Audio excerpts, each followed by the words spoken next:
Salut à tous, aujourd'hui je vous fais part de mon retour d'expérience après avoir testé le Galaxy S10e, donc le petit nouveau dans la gamme Galaxy S, puisque depuis quelques temps déjà, Samsung nous a habitués à son modèle classique et à sa version Plus avec un plus grand écran. On en a maintenant un troisième, plus compact, avec un écran de 5,8 pouces, et c'est celui-là dont je vais vous parler aujourd'hui. Et si vous voulez savoir ce que je pense des Galaxy S10 et S10 Plus, cliquez juste ici sur la petite fiche, je les ai testés tous les deux dans une autre vidéo. La taille de ce S10e, c'est son gros point fort, puisque c'est un format qui ne se voit presque plus sur les modèles haut de gamme en 2019. Tous les constructeurs font des écrans de plus en plus grands, et je trouve ça très intelligent de la part de Samsung de continuer à penser à ceux qui apprécient les formats un petit peu plus petits. Là, ce S10 tient dans n'importe quelle poche de jean, prend très peu de place dans un sac à main par exemple, et s'utilise également sans problème à une seule main, c'est super pratique. Aujourd'hui, c'est clairement le meilleur smartphone Android dans ce format aussi compact, à être aussi performant et aussi complet, vous allez voir. Samsung a réduit la taille, le prix, mais très peu de fonctionnalités puisque ce S10e en partage l'immense majorité avec ses deux grands frères. Les finitions sont impeccables comme Samsung nous y habitue depuis des années maintenant.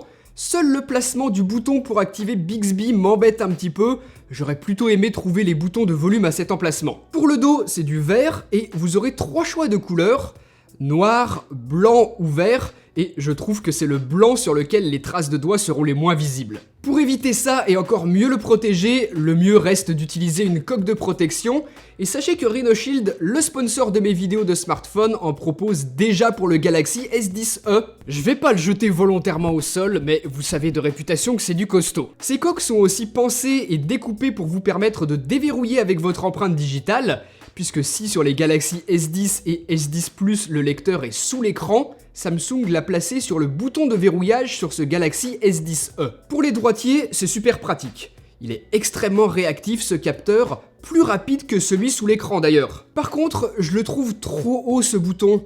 On est obligé de tenir le téléphone d'une manière peu naturelle pour que notre doigt tombe pile dessus. C'est bête pour un smartphone petit format qui est censé s'utiliser à une seule main. Pour les gauchers, vous pouvez paramétrer votre index. C'est un peu moins naturel comme geste, je trouve. Donc si vous êtes gaucher et que vous avez un doute, surtout n'hésitez pas à aller le voir en magasin, le prendre en main et vraiment vous faire votre propre avis dessus pour savoir si ça va réellement vous gêner ou pas. Pour ce qui est de l'écran, c'est tout simplement sublime. Il n'est pas incurvé comme les deux autres Galaxy S10, mais c'est de la Full HD sur une dalle OLED. On a donc des noirs parfaitement noirs et une luminosité maximale qui peut monter très haut. Je n'ai jamais eu de souci pour visualiser du contenu dehors en plein soleil. La colorimétrie est parfaite et j'ai été très content de voir que Samsung propose maintenant un mode naturel pour l'affichage des couleurs. C'est tout simplement le plus bel écran qui existe aujourd'hui pour un smartphone sous Android. En plus de ça, Samsung a ajouté le support du HDR10+ pour garantir une meilleure amplitude de couleurs et de contraste. Je vais pas me lancer dans des grandes explications, mais sachez simplement que le HDR classique, il va optimiser les couleurs, les contrastes, afin de retranscrire un maximum d'informations à la fois dans les zones les plus lumineuses et celles les plus sombres de l'image, mais ce travail, il va le faire de la même manière pour toutes les images. Le HDR10+, lui, va faire son optimisation de manière dynamique. Suivant les scènes, il va adapter son rendu HDR, et c'est l'équivalent du Dolby Vision. Ce Galaxy S10 est donc capable de filmer en HDR10+, et donc de l'afficher sur son écran. Par contre, quand vous regarderez des contenus qui n'ont pas été filmés en HDR10+, ça vous changera rien. C'est-à-dire dans 99% des cas, hein, on va pas se mentir. Mais d'ici quelques années, quand ce sera bien plus démocratisé que ce que ça l'est aujourd'hui, ce sera sûrement très intéressant d'avoir déjà ça sur son Galaxy S10e. Et en tout cas, c'est un vrai gage de qualité pour cet écran qui, je vous le répète, est vraiment excellent. D'ailleurs, pour avoir une si grande surface d'affichage dans un format aussi compact, Samsung a découpé l'écran de façon à laisser uniquement la caméra frontale. En jouant ou en regardant des vidéos, ce trou on l'oublie rapidement, et comme je l'avais déjà dit dans d'autres vidéos, je préfère ça à une encoche même si on perd la symétrie. Il faudra juste prendre l'habitude de ne pas descendre le centre des notifications en glissant tout à droite, sinon on se retrouve vite avec des traces de doigts sur le capteur, et les selfies seront un petit peu tout pourris, en tout cas ils seront moins nets ou carrément avec des taches. Mais bon, Samsung nous laisse la possibilité de glisser sur la touche de verrouillage pour faire descendre et remonter ce centre des notifications, ce qui est plutôt bien pensé, même si je continue de penser qu'il est situé trop haut ce bouton. Plus petit format ce S10e, donc forcément la batterie est plus petite que les deux autres Galaxy S10.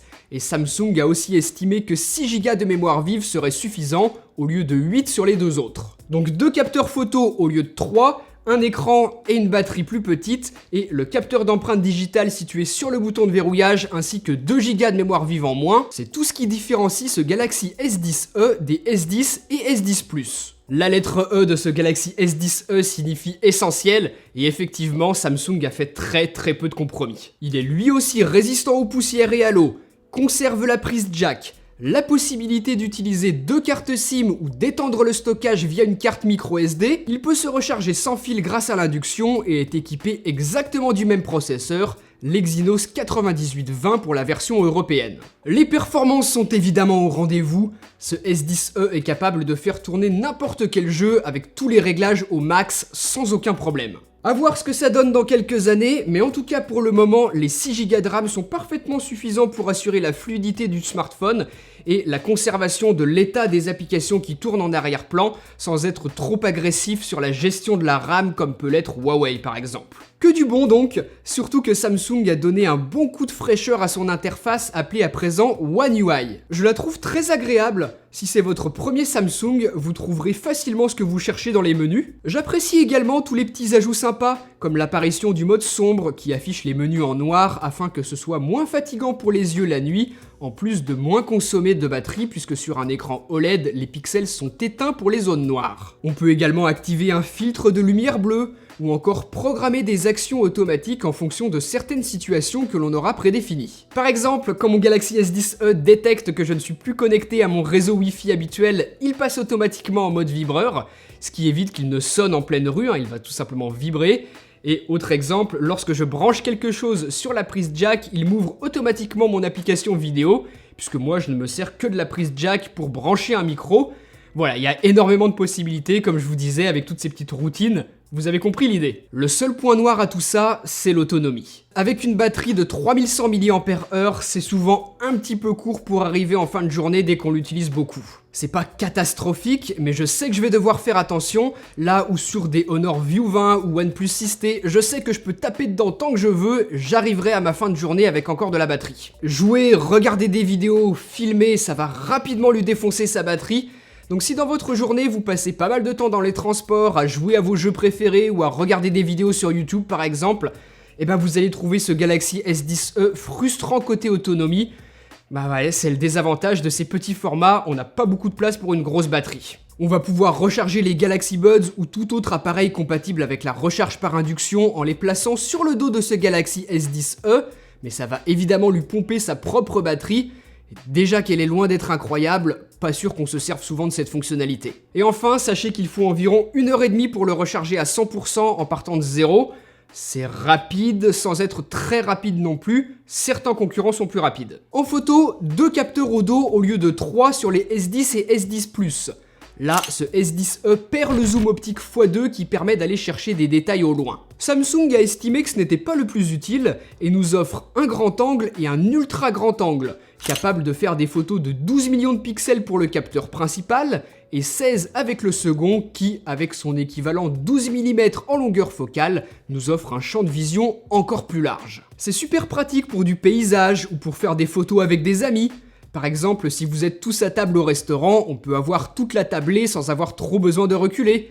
Bref, il y a plein d'usages intéressants à cet ultra grand angle. Le capteur principal, lui, est exactement le même que celui des Galaxy S9, S9 Plus et Note 9 de l'année dernière. Pour ce S10e ainsi que les S10 et S10 Plus, Samsung a simplement légèrement revu son traitement électronique de l'image pour nous donner des clichés absolument magnifiques. L'application photo est très intuitive, ne bug pas et nous permet de prendre des photos rapidement. Les couleurs sont fidèles, le niveau de détail est suffisant, tout comme les contrastes qui ne sont pas poussés trop loin. Pour moi, le Google Pixel 3 reste le meilleur, mais ce S10e est plus polyvalent et je le mets en seconde place, au même niveau qu'un iPhone XR, son autre concurrent sur ce petit format. De nuit ou en basse lumière, on profite de la stabilisation du capteur principal et de son ouverture relativement grande, puisque c'est un équivalent f1.5, mais il manque un vrai mode nuit comme celui de Google. Samsung propose quelque chose qui s'en approche, mais uniquement lorsque l'intelligence artificielle détecte une scène trop sombre. On ne peut pas l'activer manuellement et j'ai trouvé qu'il ne se déclenchait pas aussi souvent que j'en aurais eu besoin. Les photos sont tout de même bonnes, avec une gestion du bruit maîtrisée, des couleurs qui restent fidèles,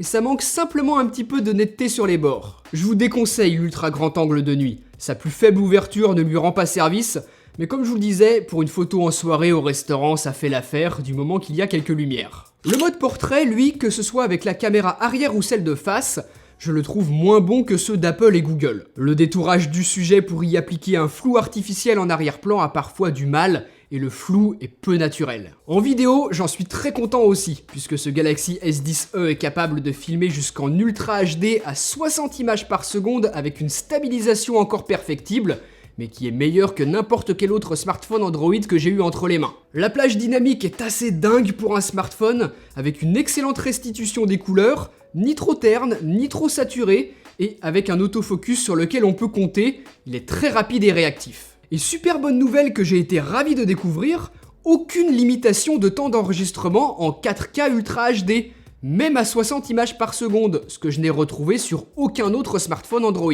Donc c'est tout simplement le smartphone Android qui produit les plus belles vidéos, tout en étant moins cher que certains Huawei par exemple, et c'est exactement la même qualité que les Galaxy S10 et S10 Plus, plus cher également. On peut vraiment faire des choses sérieuses avec.